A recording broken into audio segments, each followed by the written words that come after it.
Ce que nous sommes est en amont du corps, en amont du cerveau, en amont de l'intellect.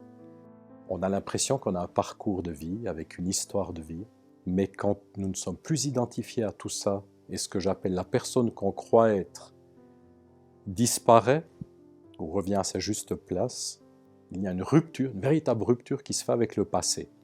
C'est-à-dire qu'on est frais et neuf à chaque instant. Naturellement, il reste des souvenirs, mais il n'y a plus aucune identification avec l'histoire du passé ou la personne qu'on a été. Alors mon parcours, c'est un parcours, comme il y en a beaucoup d'autres. J'ai vécu 3 vies en une. J'avais soif de découvrir, soif d'expérience. J'avais pas envie d'être coincé dans un bureau à 20 ans. Et j'ai fait des tours du monde, j'ai fait de l'aviation, j'ai eu 37 métiers.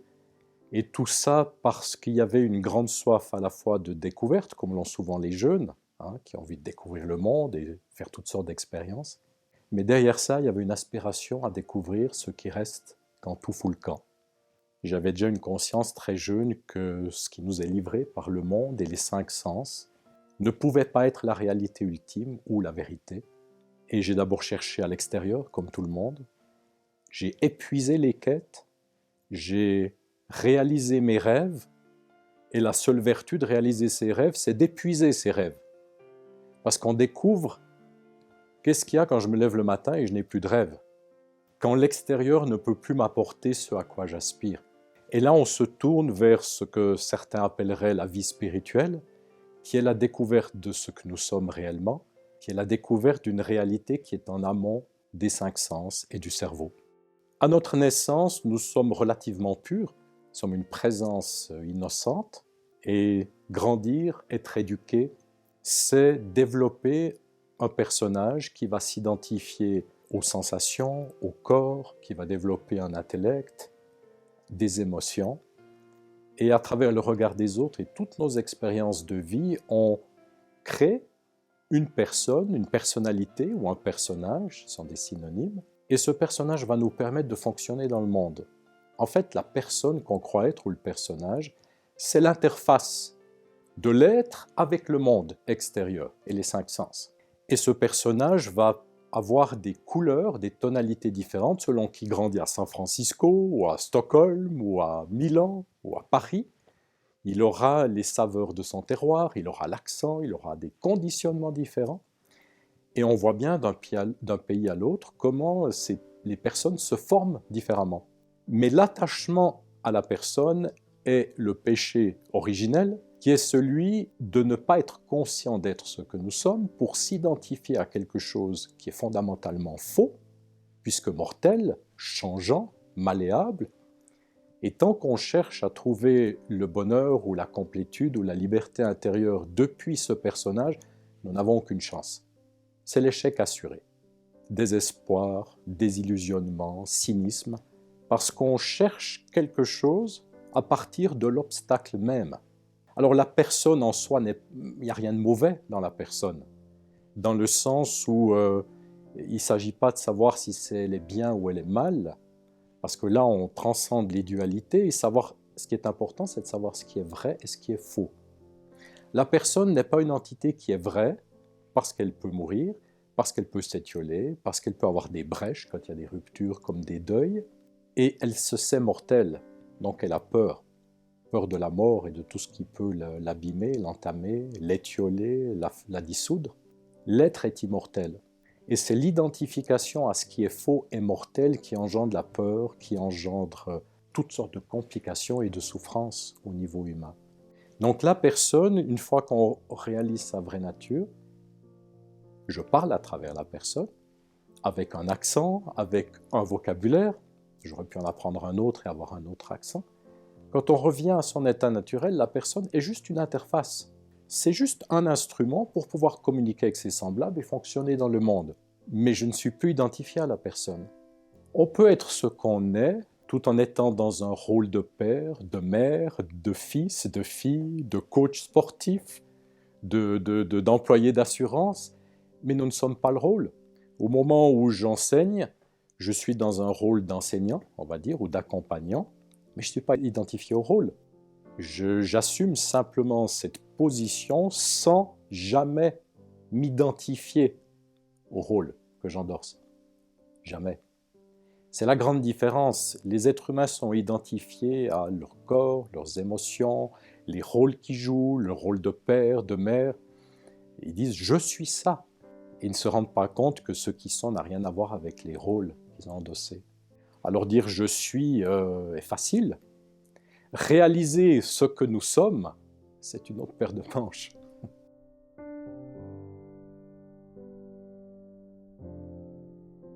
Dans mon expérience vécue, j'ai réalisé que ça ne servait à rien de chercher des solutions à l'extérieur, que ce soit à travers la méditation, la thérapie, tous les mouvements de développement personnel qui se font, parce que toutes ces recherches, toutes ces quêtes qui ont leur place et qui ont leur validité dans notre parcours, sinon on ne les ferait pas.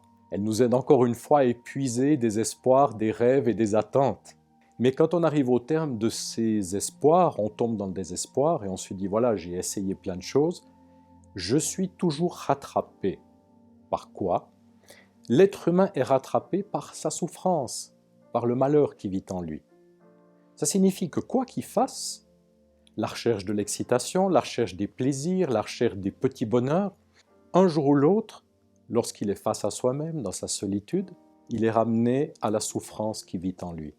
Et pendant des années, ce que j'ai fait, sous des nobles étiquettes, était une fuite pour trouver une vie plus facile, un mode de vie plus facile, plus de bonheur, plus de plaisir, plus de joie, parce que j'avais l'idée très naïve de penser que l'éveil ou la réalisation de soi, c'était une sorte de bonheur permanent.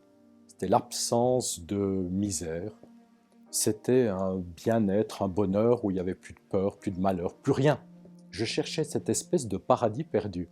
Donc ça m'a entraîné dans toutes sortes de quêtes, et chacun a les siennes, ou toutes sortes de rêves, jusqu'au jour où j'ai réalisé que quoi que je fasse, je suis ramené à ce petit trou du cul d'homme qui a peur, qui a mal, qui est impuissant, qui est mal à l'aise d'être avec lui-même parce qu'il est en prise avec toutes sortes d'énergies, d'émotions, de ténèbres qu'il ne sait pas gérer et qui le terrorisent. C'est la raison pour laquelle il est venu un moment où je suis entré dans ce qu'on pourrait appeler le dépouillement personnel. C'est une formule que j'utilise par rapport au développement personnel, qui est celui de développer une personne avec des qualités, avec des talents, et ça a sa place dans le monde, naturellement. Mais pour réaliser ce qu'on est, on est plutôt dans l'ordre d'une forme de dépouillement. Et ce dépouillement se fait d'une façon très simple, il se fait en cessant de lutter contre ce qui vit en nous et contre nous-mêmes, et en cessant de fuir ce que nous sommes et ce qui est en nous. Donc je suis arrivé à cette compréhension qui est fondamentale et qui est la base de, je dirais, mon approche, qui est celui de « va à fond dans tes quêtes, va à fond dans tes rêves, parce que tu as l'énergie de la jeunesse et tu as l'énergie de les faire, vas-y à fond, comme je l'ai fait. » C'est pour ça que je dis que j'ai vécu trois vies en une, parce que je suis à fond pour ces choses. Et s'il y a une qualité dans cette vie tout court et la vie spirituelle, c'est la totalité. Plutôt que de penser, de ressasser, d'avoir peur, de spéculer, vas-y. L'action purifie de ces émotions parasites, de ces doutes, de ces peurs. Vas-y, go for it, comme on dit en anglais. Et le fait d'aller à fond va t'enrichir, que tu gagnes ou que tu perds. Ça va t'enrichir et ça va te libérer de tous ces rêves qui sont en nous et qu'on aimerait se voir réaliser, ou qu'on a peur qu'ils se réalisent, ou on a peur que ça marche, on a peur que ça ne marche pas. D'épuiser ces rêves nous ramène toujours à nous-mêmes. Et quand on est ramené à nous-mêmes et on se rend compte que derrière tout ce qu'on a fait, j'ai fait 3 tours du monde, c'est quand même extraordinaire, c'est excitant, sans Internet et tous les réseaux sociaux. J'ai eu la chance de pouvoir piloter des avions, de faire une école d'aviation, de faire plein de choses. Il vient toujours un moment où on est ramené à soi. Alors on peut ressasser le passé, mais quoi qu'on ait fait avant, que ce soit une médaille d'or aux Jeux Olympiques ou grimper au sommet de l'Everest, c'est derrière. Et on retourne à soi. Et qu'est-ce qui se passe quand on retourne à soi? Pour beaucoup de gens, c'est être confronté à de la peine, de la peur, de la solitude, de l'impuissance. Et on se dit, j'ai fait tout ça et j'en suis toujours là. Ou peut-être qu'on a fait plein de thérapies et plein de méditations et qu'on est toujours confronté à ce retour à soi.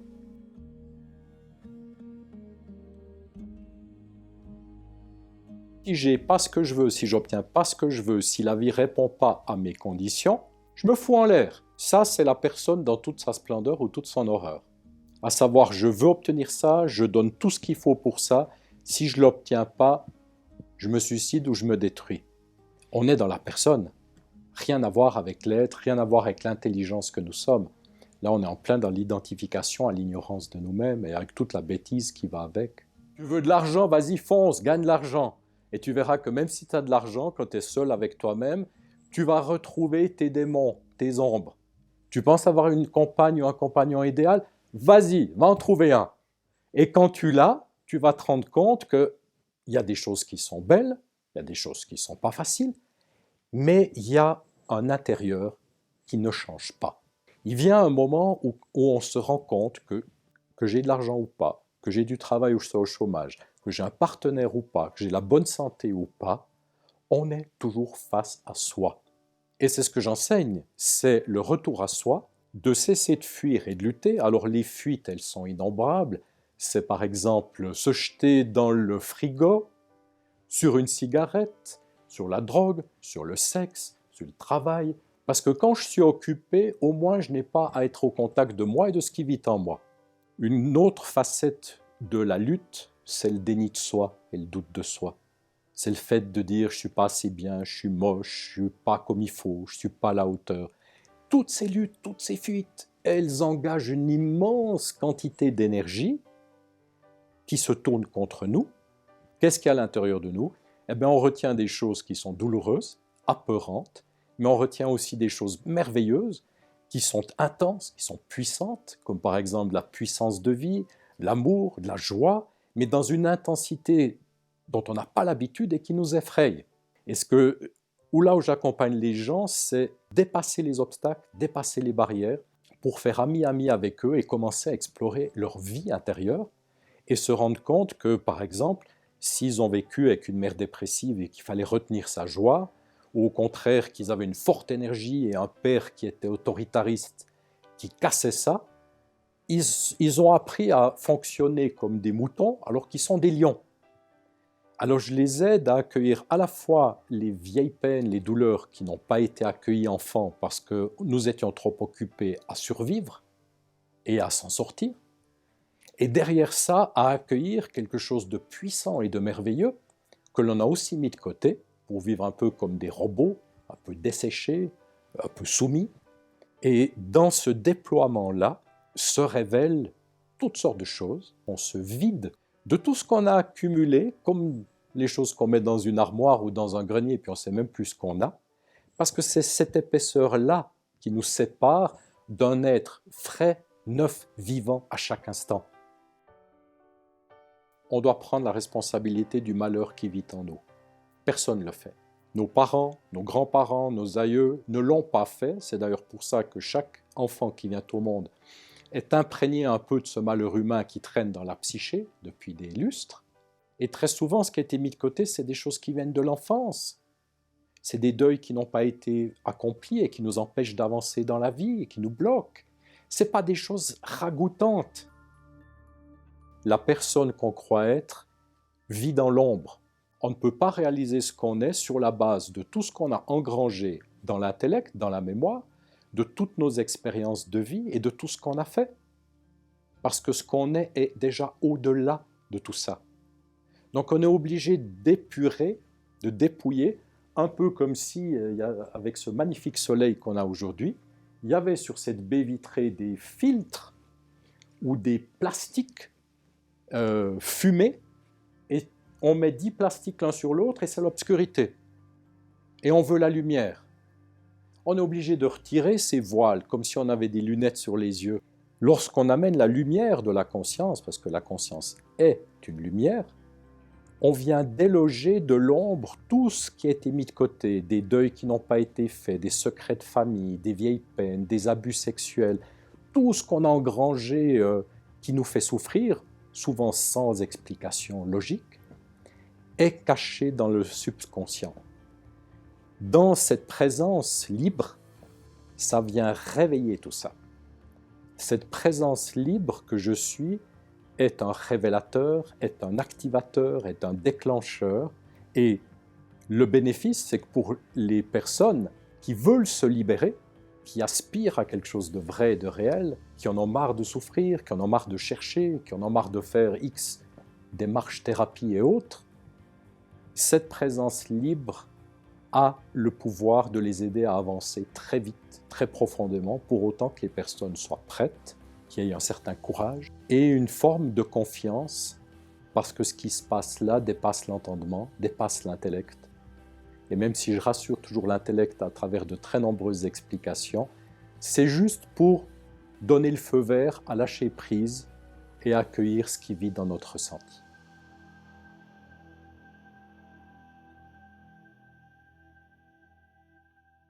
De façon traditionnelle, on ne sait pas ce que c'est que l'ego et on l'utilise à mauvais escient. Moi, j'utilise le mot la personne qu'on croit être. La grande majorité des gens disent c'est l'ego. Mais moi, ça m'a induit en erreur, parce que j'étais au pied de maîtres spirituels célèbres qui me disaient c'est l'ego, je ne savais pas ce que c'était l'ego.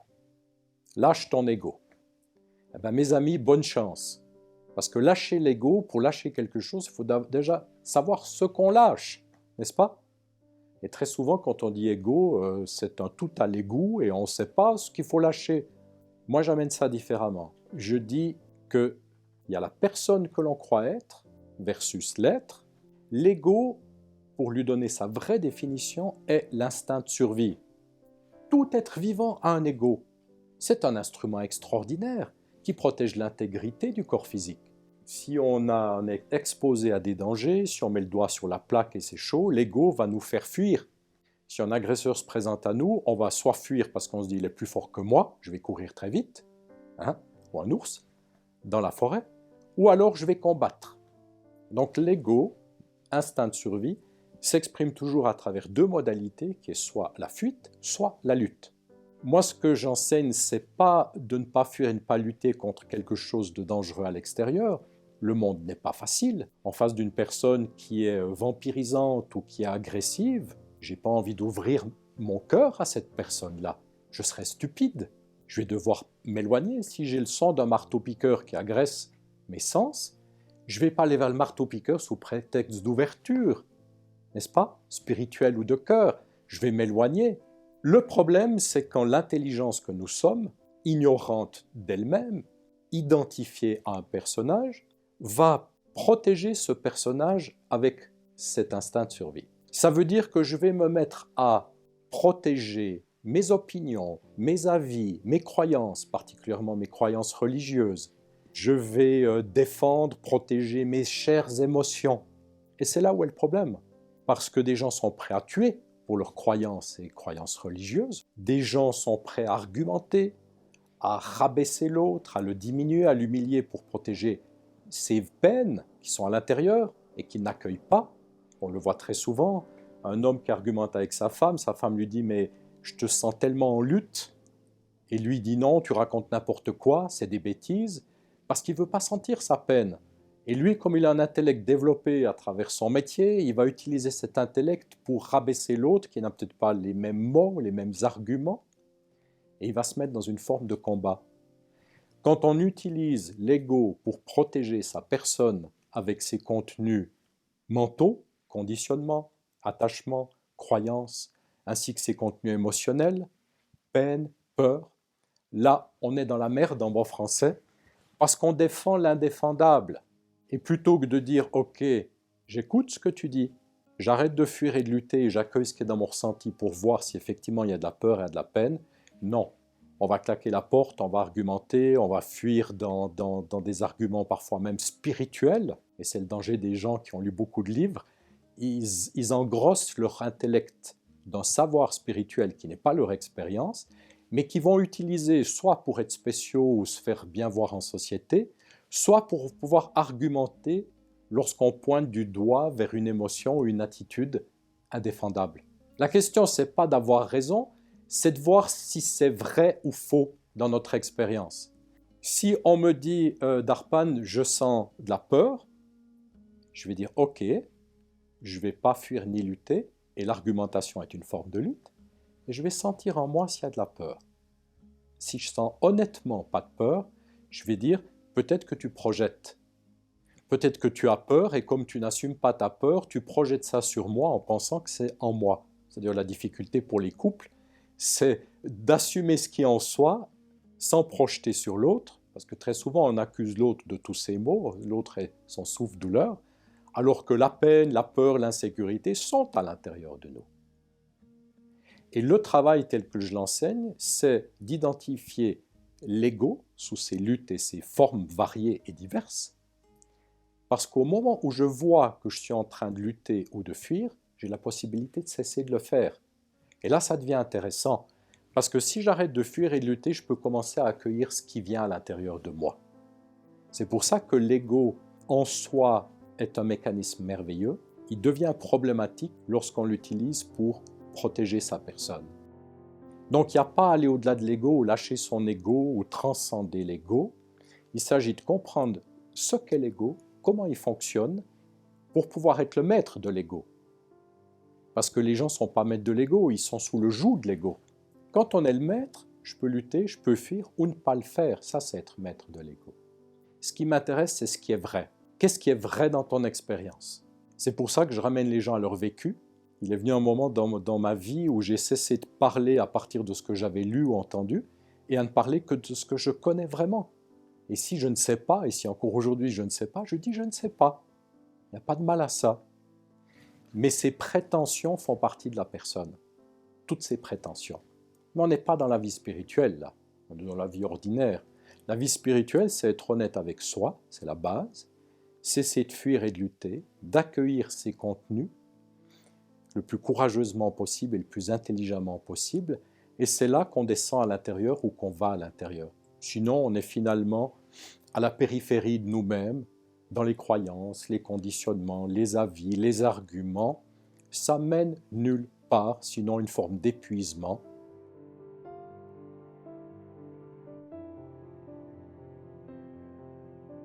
La caractéristique première de la personne, c'est de vouloir, de désirer, de rêver, d'espérer.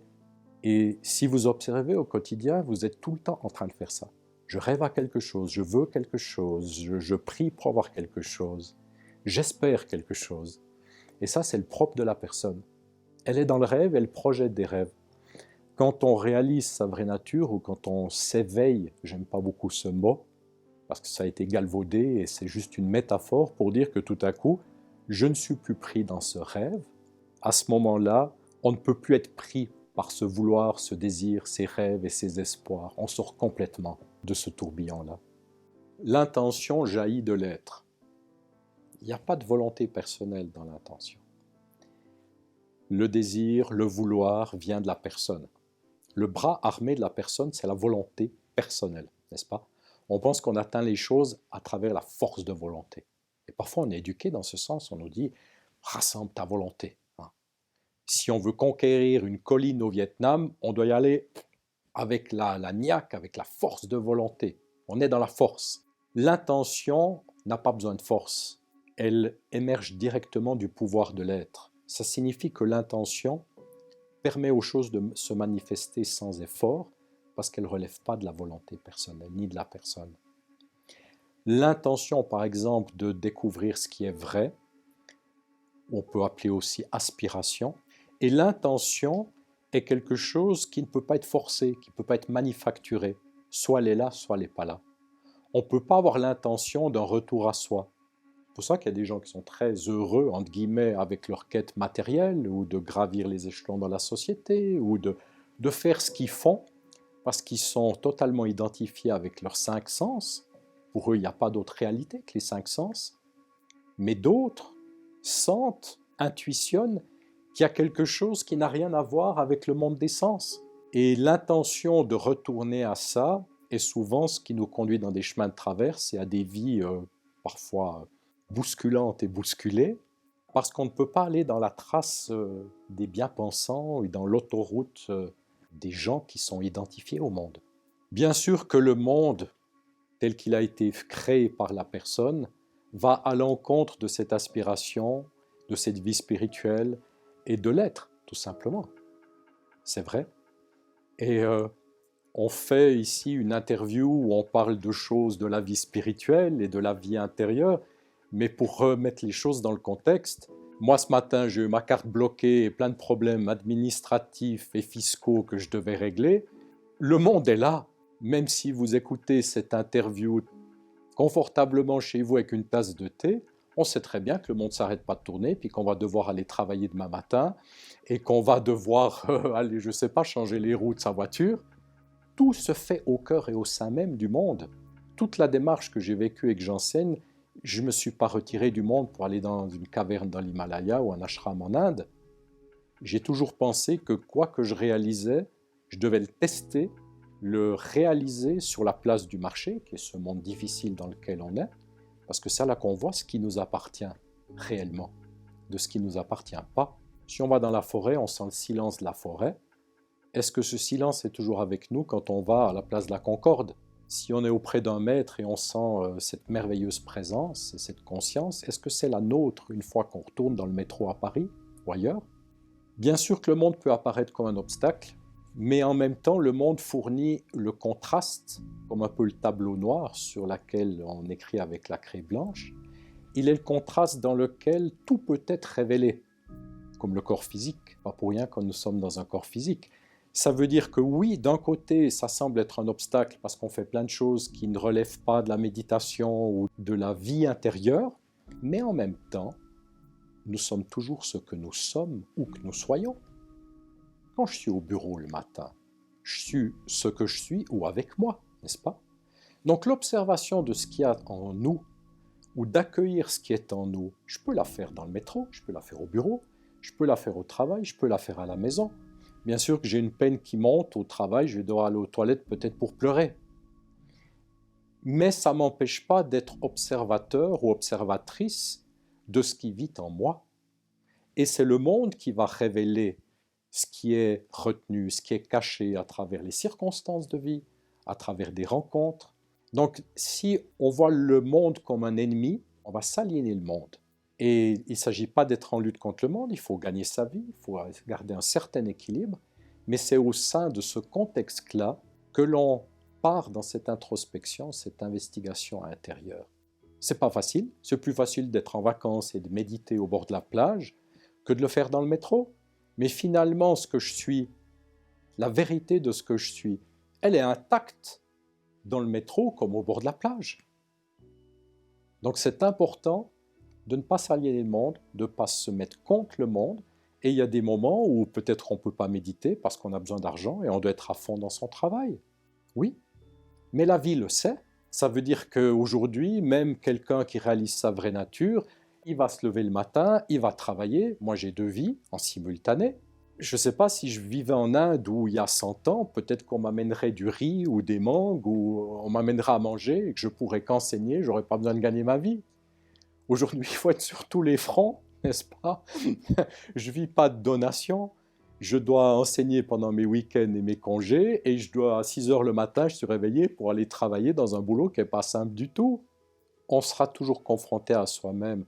Je donne des séminaires sur l'art de dépasser la peur ou d'accueillir la peur, de dissoudre l'émotion, sur le déni et le doute de soi, parce que ce sont des basiques, ce sont vraiment des basiques qui sont après à tester, à travailler, à vivre au quotidien. Pour moi, la vie ou la voie spirituelle, c'est le quotidien. Ce n'est pas d'être dans un ashram en Inde, ce n'est pas la vie spirituelle, ça. La vie spirituelle, c'est être au quotidien avec ses parents, avec sa femme, son mari, ses enfants, son partenaire.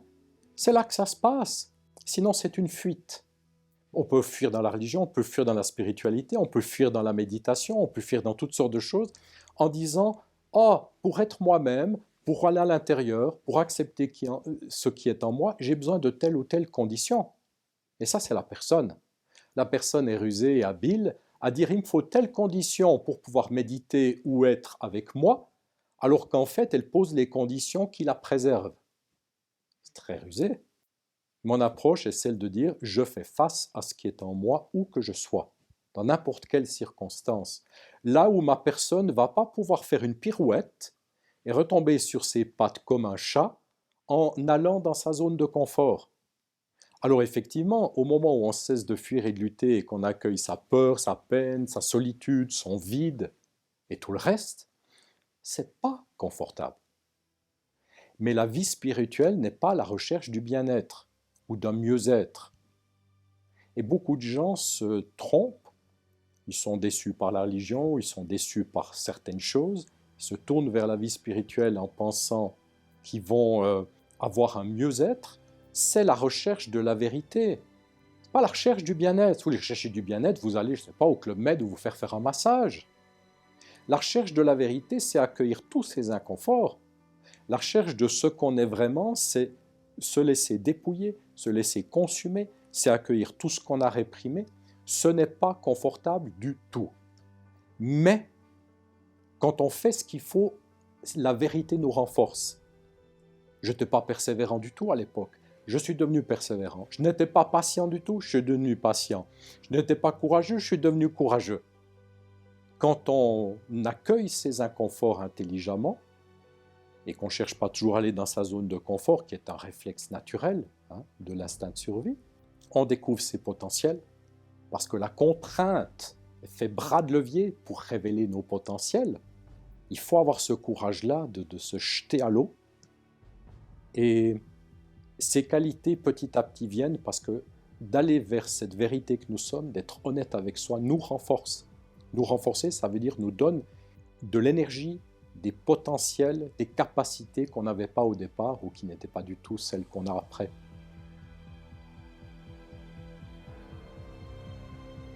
La puissance du divin, elle se divise dans l'existence, entre un homme et une femme. Et la seule façon de réunir cette dimension divine, c'est à travers l'amour. C'est pour ça que l'amour est si important pour nous. On sent bien que l'homme et la femme ont quelque chose que l'autre n'a pas, et c'est à travers l'amour qu'on peut réunir en soi cette unité. Et bien sûr que l'amour, il est là avant, pendant et après. L'amour est essentiel. On ne peut pas séparer la vie spirituelle de l'amour, ce qu'ont fait certains en disant que j'abandonne ma femme pour aller chercher l'éveil, ou je me détourne de l'amour qui me divertit de l'éveil. Non, l'amour, il est au cœur de ce que l'on est. Bien sûr que cet amour n'est pas émotionnel, c'est un amour pur, qui est libre de pensée et d'émotion. Et c'est ce qu'on tente de faire dans notre vie spirituelle. On tente de se libérer de toutes ces accumulations et de ces émotions pour réaliser un amour pur. Et cet amour n'a plus rien à voir avec ce qu'on connaît de l'amour, avec nos idéaux, avec nos croyances, avec nos contes de fées ou avec nos émotions. Cet amour, il est notre nature véritable. Donc réaliser l'amour que nous sommes ou réaliser l'être que nous sommes revient exactement au même. C'est pour ça que je mets un accent particulier sur l'art de faire l'amour avec amour, parce qu'effectivement, si on a une sexualité habituelle qui est la recherche de l'orgasme, la quête de l'excitation, de la gratification personnelle, on passe complètement à côté de l'amour. L'amour que l'on ressent pour son partenaire doit se manifester également dans l'acte charnel. Faire l'amour est l'expression, l'extension de l'amour qu'on peut ressentir pour l'autre. Alors bien sûr, tout le travail que j'ai évoqué, de cesser de fuir, de lutter, d'accueillir intelligemment les contenus émotionnels, de dissoudre ces contenus, participe à l'amour, puisqu'il va devenir plus pur dans notre perception.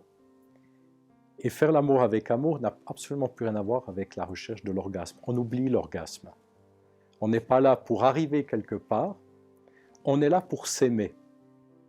Et c'est fondamentalement différent.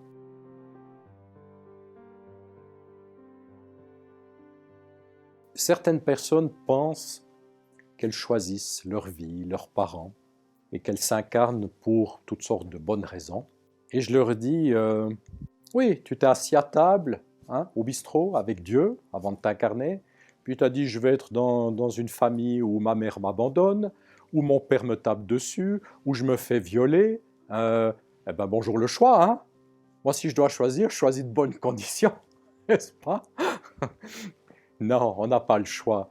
Parce que ce qu'il faut comprendre, ce qui se réincarne, c'est l'ignorance de nous-mêmes. Mais lorsqu'on est mort, ou lorsqu'on n'est plus dans un corps, dans une personne, c'est le désir de vivre qui nous ramène dans un ventre. L'ignorance de nous-mêmes et le désir de vivre est ce qui nous entraîne dans ce cycle des morts et des renaissances, Mais ce qu'il faut voir là, c'est qu'il n'y a aucune personne qui se réincarne. Les gens croient toujours que tel que je suis, je vais me réincarner. La personne disparaît complètement. Il reste une présence, une conscience impersonnelle, bien qu'il y ait une empreinte d'individualité. Il n'y a plus de personne. Il n'y a plus d'émotion, plus de mental, plus de souvenirs, plus de personne. Il y a juste une conscience qui n'est rien à proprement parler. Raison pour laquelle on parle de spiritualité, parce que ce n'est pas de la matière, ce n'est pas une chose.